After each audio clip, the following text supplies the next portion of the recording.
My name is Meredith Edwards, and I love offering creative inspiration based on spiritual principles in practical ways, meaning that all of the inspiration that I offer, you can implement in your life starting now. A lot of times spiritual principles seem to be kind of out there and hard to reach, and so I love making them really tangible so that you can access them on an everyday level. Welcome if you're just joining. Hello. Welcome to Sacred Space for the Conscious Creative. So if you're new here, I love talking about conscious creativity because regardless of what you do or how you identify in terms of your work and who you are in the world, we are creating our lives every day. Every day we have that power. You are deciding to tune in right now, and I thank you. But whether we're conscious of it or not, we are creating our lives every day. So I'm all about conscious creativity because the more conscious we are of how we're living, what we're doing, who we're doing it with, the more we are mindful and the more that we can really lead fulfilled lives. I believe that we were all put on this earth for a purpose, that if you're here right now living and breathing, that you were meant to be here, that there is some higher, greater force that put you into existence. And so whether you want to believe that or not, you are here. And so let's make the best of it, right? Because we're not promised tomorrow. And I love thinking about how we are reflections of nature. And just like nature is meant to thrive and meant to grow, we're in the spring season right now here in the US, and things are in bloom. Things have been growing as they do every spring. And so we can look at nature as a teacher and trust that we too were meant and intended to grow and to thrive, not just survive, but to thrive. So thinking about how we create our lives in a conscious way helps us thrive. So today we're going to talk about, hello. Today we're going to talk about everyone's favorite F words. Well, maybe not everyone's favorite F words, but two big ol' F words: failure and fear. So one of my favorite little stories is from Sarah Blakely. She is the founder of Spanx. Spanx, I'm sure the women folk who are watching know very well what Spanx are. They're undergarments for women. Maybe they have them for men too. Probably. Hosiery and different undergarments for women. Anyway, she owns this multi-billion dollar, I think it's a $1 billion company, called Spanx. And she talks about how, and I just love this, and I remember reading or watching a video about her talking about this many years ago, and it has just really stuck with me, that growing up, her father used to ask her and her brother at the dinner table or something every week, what did you fail at this week? What did you fail at? Starting at a very young age, she would ask them daily, weekly, what did you fail at today?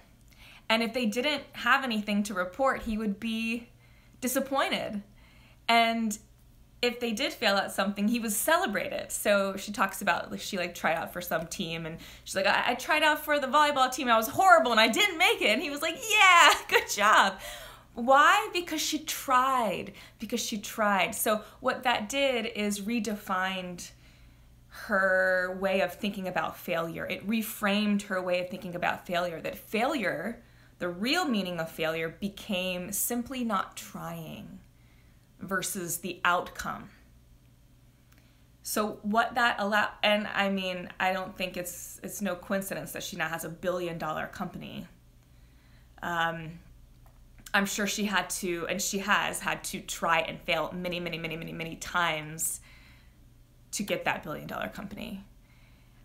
But it allowed her to refine the way that she thought about and redefine the way she thought about failure, so that she did try things. She tried and she failed at some things and made mistakes, and she learned. And so I think that is such a valuable lesson, because if we're not failing, you can bet we're not trying. So to not fail almost can keep us stuck and small and afraid to put ourselves out there. And so the more we try and the more we fail, the closer we are to succeeding. How do we know what works and what does not work if we're not trying and sometimes failing? That's a part of the learning process. You know, I've done 3 really big projects in my lifetime, 3 really big creative projects that each took years of my life.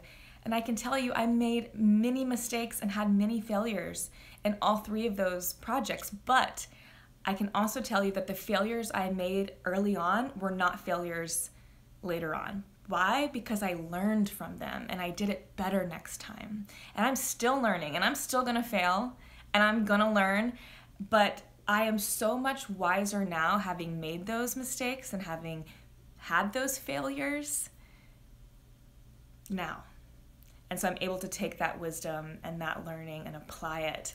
And what if I didn't do those projects for fear of the failure? Then I would have never done any of the projects following that, and who knows where I'd be right now. I'm definitely not talking to you about this. And so how can you redefine the way that you think about failure? And even thinking about there's a lot of shame and shadow around times that we may have failed already, and I'm sure you have times that you have failed. And so can we also, talking about the reframing and the perspective. Perspective is so powerful and so important. A miracle is made by a shift in perception. So that's pretty big. So you can always decide to change make a conscious choice to change the way that you perceive something. So can you look back at that failure and ask, where was the learning? What were the golden nuggets there? And how am I wiser and better because of that failure? And can you have it from the perspective of at least I freaking tried, right? It's so easy for us to kind of put down people that are in the limelight or who do something and fail. But really, I truly believe that it's because there's something inside of us that feels disempowered or discouraged because we're not doing it, because we don't have the courage to be up there doing it, And so that's why it's easy for us to be like, oh, haha, they just ate shit. But really, it's phew, I'm glad that's not me. But really, they had the courage to actually get out there and do it. And so the loser is kind of you, because you're putting them down, but what are you doing? You're stuck in a box laughing at someone through your phone. What's the real failure there? Anyways, that's a tangent, but do you see what I'm saying? So I invite you to look back at your failures and have a new perspective on it, that at least you tried, at least you put yourself out there. And what are the takeaways? What are the learnings? How are you wiser and better because of that failure? How has it brought you to where you are today? And how has your failure turned into a blessing? So many times we think of something as a failure, and then we look back and we're like, thank God that happened. Thank God I didn't take that job. Thank God I didn't get into a relationship with that person. Thank God I didn't go there that day, right? Perspective. And then, fear goes along with this, because a lot of times we don't do something for fear of failure. So instead it keeps us small and stuck and not living our full creative potential, not living our creative purpose. But fear can be a compass for you. A lot of times it's our fears that show us exactly where we need to go. You hear a lot about be fearless and overcome your fears. But no, Because we're always going to have fears, and that's okay. That's good. It means we care. It means we're activated. So instead, develop a relationship with your fear. Work with your fear. Work alongside your fear and do it scared. And say, I'm scared, but that's not going to keep me from doing it. Rather than like trying to push the fear away, because I don't know how honest that is. But then once we go through it, our fears maybe dissipate. You know, I always say success, and I don't know, maybe I think other people say this, maybe I've heard it, but you know, success is just on the outside of our comfort zone. And it takes that fear to push through that resistance to right outside your comfort zone. And then your comfort zone does what? It expands, it gets bigger, and the fear gets, you know, what you once were fearful of, you're not fearful of now, right? It grows, and that's how we evolve and grow, as we are meant to evolve and grow as humans, as creative beings. We are inherently creative beings. We're meant to create and evolve and grow, and we are, regardless of whether we like it or not. We're growing, we're getting older and wiser. So fear is your compass. Fear can point you in the right direction, in the direction you're meant to go. So how many times do we sabotage ourselves right before something great is about to happen, or right before we are about to be at the pinnacle of our highest power, or right before our deepest desire is about to come true? Like think when you get sick right before the performance, or right before the big speaking engagement, or right before the third date when you really like someone, right? It's like that's that fear coming in, because it's like, oh my God, I'm about to step into something really big. It becomes overwhelming. What will my life ask of me then, right? And then so we sometimes get fearful, and the fear keeps us stuck. So I'm asking to unite with your fear, to say, I see you, fear. I feel you, fear. But I'm going to take a deep breath, and I'm going to be courageous, and I'm going to do it anyway. One step at a time, one breath at a time. I'm going to keep going, because one of my very favorite books, The War of Art. So it's kind of a play on the art of war, right? The War of Art by Stephen Pressfield. He talks all about resistance, how you can bet that the more resistance you have, so think resistance is fear, resistance is insecurity, self-doubt, stress, anxiety, procrastination, laziness, all that crap that keeps us from doing what we are meant to be doing, what we know we're meant to be doing. He says the more that your soul is meant to do something, the more your soul is meant to evolve in some way, the more that you can bet your creative purpose is to do this thing, the more resistance you'll have. So again, we can use resistance and fear as a compass to, this is actually exactly what I'm supposed to be doing. This is exactly where I'm meant to be. And just because I'm scared doesn't mean that I can't do it. And reframing that fear of failure can help. And the more we do it, the easier it gets. So I invite you right now, if you're here right now, to please take a moment with me to tune in. Close your eyes if you can. And I want you to take a really deep breath.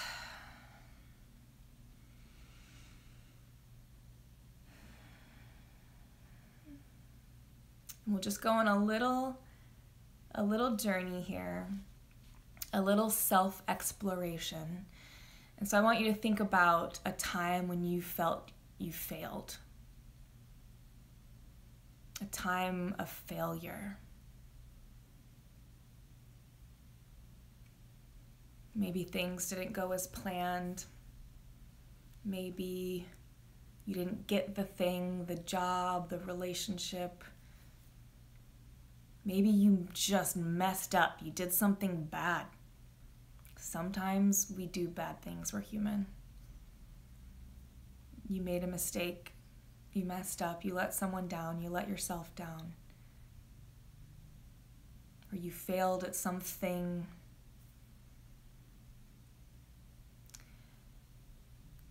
So bring that in, and maybe there's a few, so we'll just work with one.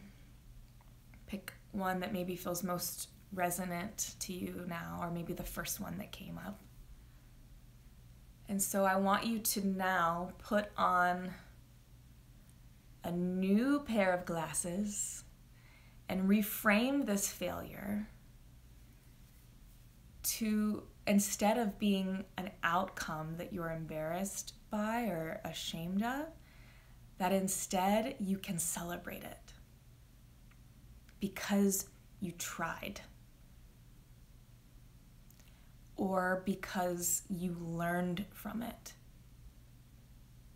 or because you are better now having done that thing.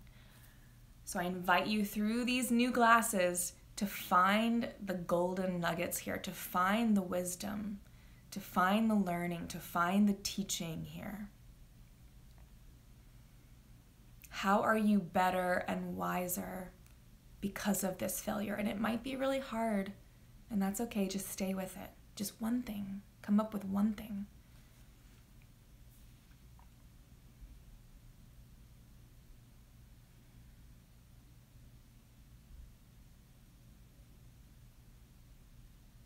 And if there's any shame or sadness there, that's okay.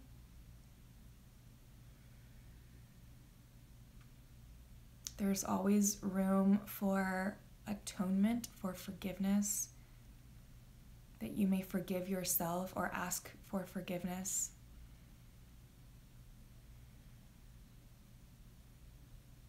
That is actually the most courageous act we could ever do.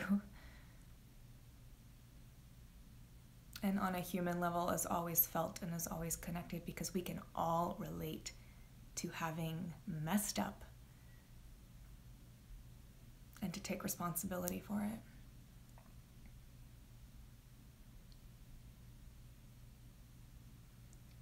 And we'll just have another breath here. Inhale. And exhale. And staying here in this sacred space, I invite you to tune in something in your creative life right now that is instigating some sort of fear. Maybe something that scares you. Maybe something that you really want to do, but it's scary and you haven't done it yet, or something that you're procrastinating on, or something that maybe you just feel like you've always wanted to do and you just never have because it's scary.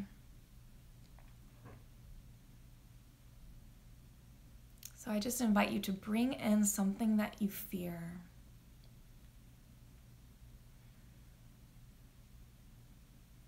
A fear of yours. And again, with this new perspective, reframing the fear, that instead of it keeping us small and hidden and away and stuck and scared, that how can you befriend that fear and collaborate with that fear and work with that fear to do it anyway? And what might that look like? So I invite you to envision that. You're just in a safe space right now, envisioning it. You're not having to do it right now. So I invite you to see, like, what would that look like? So you may see yourself overcoming the fear, or working with the fear, or doing it scared anyway. Like, what's the worst that can happen, and what's the best that can happen? We can use our imagination to play, to expand the possibilities and the limits.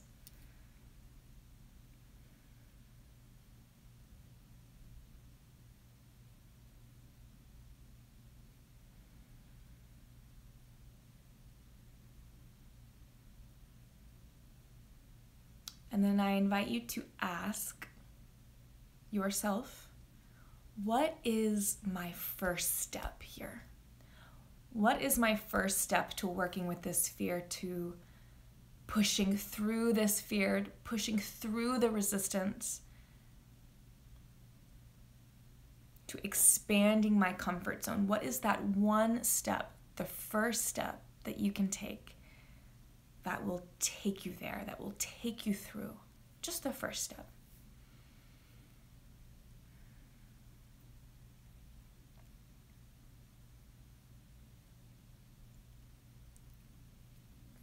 want you to get really clear on it. So my first step is blank. What is it?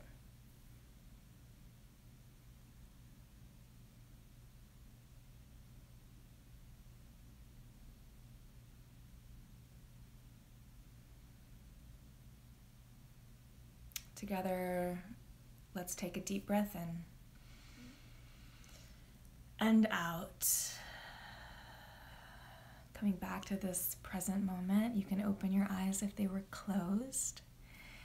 I invite you, I encourage you to take your first step now, today, this week, this month. Make it happen. You are meant to thrive, not just survive. You are intended to grow, to expand, to blossom. You have a purpose if you're here. Everyone has one, and they're all different, and that's the beauty of it. I hope that this experience served you. For more on conscious creativity, I offer the Conscious Creative Cheat Sheet, a guide to my 3-step creative process that I use for all my projects, that I use for my day-to-day creative life.